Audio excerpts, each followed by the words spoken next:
The definition of insanity is doing the same thing over and over again, expecting a different result. This saying perfectly describes the video game publisher Imagineer during the fighting game craze of the 90s. Imagineer was one of many gaming companies who sought to create their own Street Fighter 2 and reap the rewards that such a venture would entail. Without delay, they got in contact with the developer Genki to create what could be the Street Fighter killer. But the game needed a hook, something to draw gamers' attention. So instead of making a game with disciplined martial artists, they went with a roster full of high school girls. This is Pretty Fighter.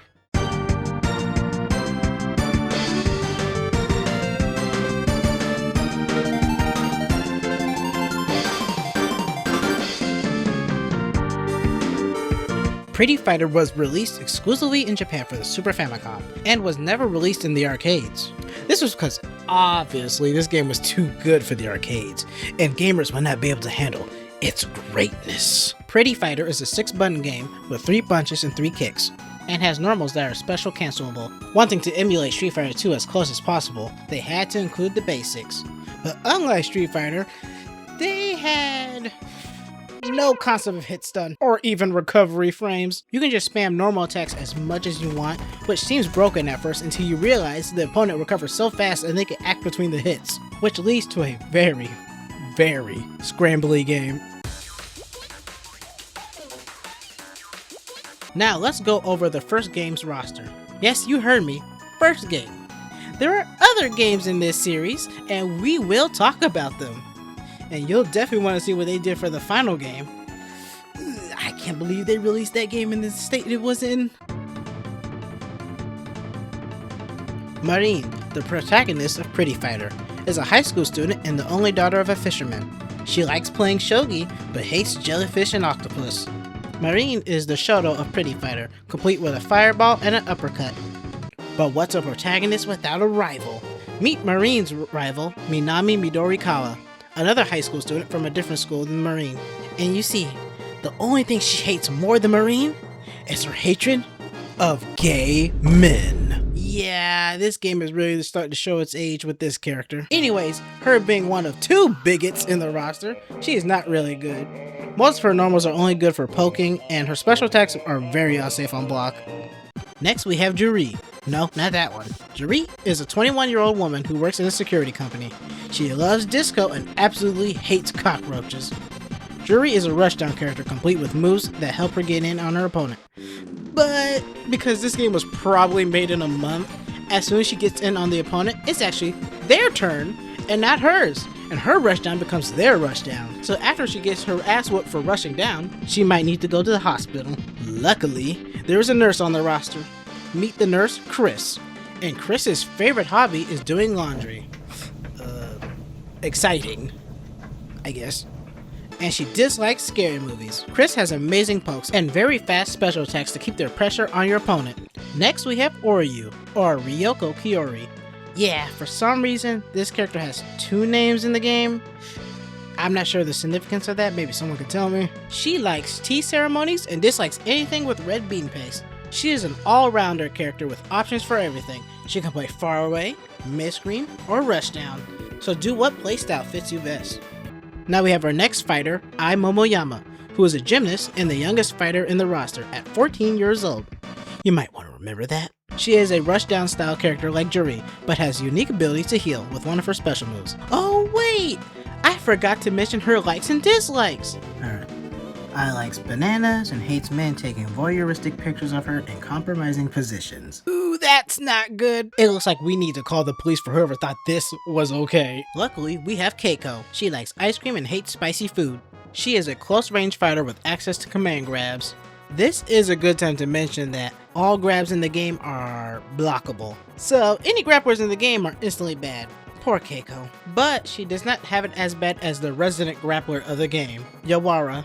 Yawara likes pen paling and eating pickles, but the one thing she really hates is Oh my god, I can't believe I made it to Japan! Hey, you! Oh. I don't like all you foreigners all up in my country! Hey, I don't want any trouble. I'ma send your ass back to Africa! Come here! As I said before, Urawa is a grappler, and all grabs in the game are blockable, so you probably do not want to play this character. Pretty Fighter would eventually release on the Super Famicom to unsurprisingly negative reviews, due to its low def and stiff controls. For most games, this would be the end of the story, but like a dark phoenix, Pretty Fighter rises again.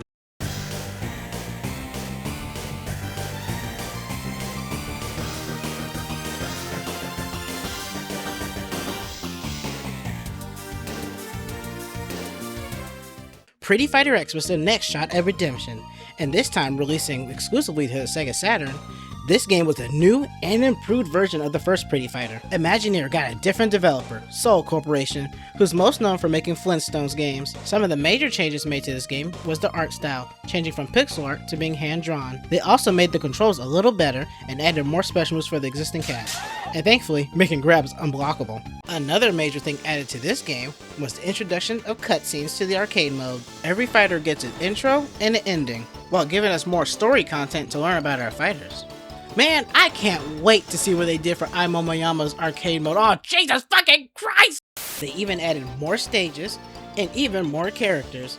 So let's take a look at our new Pretty Fighters. Sarami Shizaki, the flight attendant who likes shopping and dislikes alcohol. Sarami is a close-range mix-up monster with many tools to keep your opponent guessing.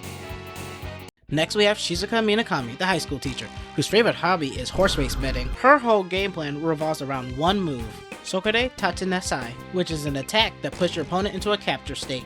This move can easily give her an infinite combo if she manages to land it, and if you're fighting her, do whatever you can to keep your distance away from her.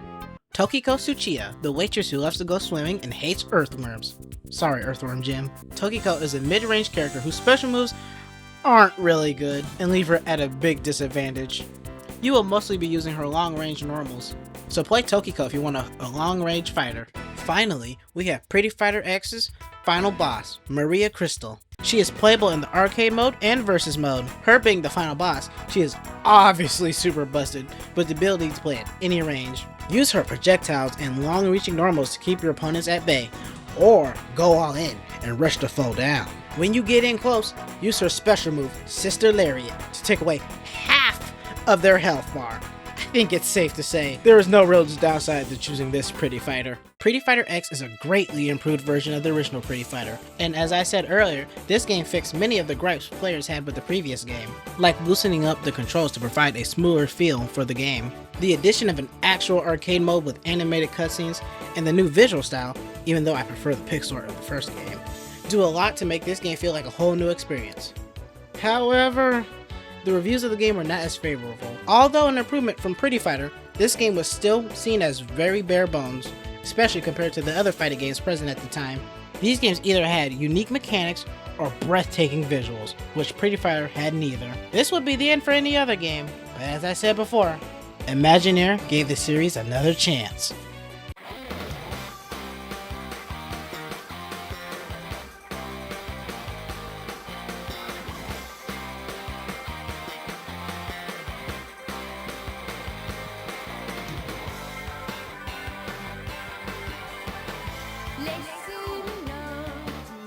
Fist was the third and last entry of the Pretty Fighter series, and Imagineer needed something different, as their last two games, well, did not hit in the way they wanted it to. So they looked at the type of fighting games that were coming out during this time, and noticed that the industry was moving towards 3D games. So they immediately began development of a 3D Pretty Fighter, and for this entry, they decided to bring both Genki and Soul in on the project. Surely the combined powers of these two developers will result in something truly extraordinary.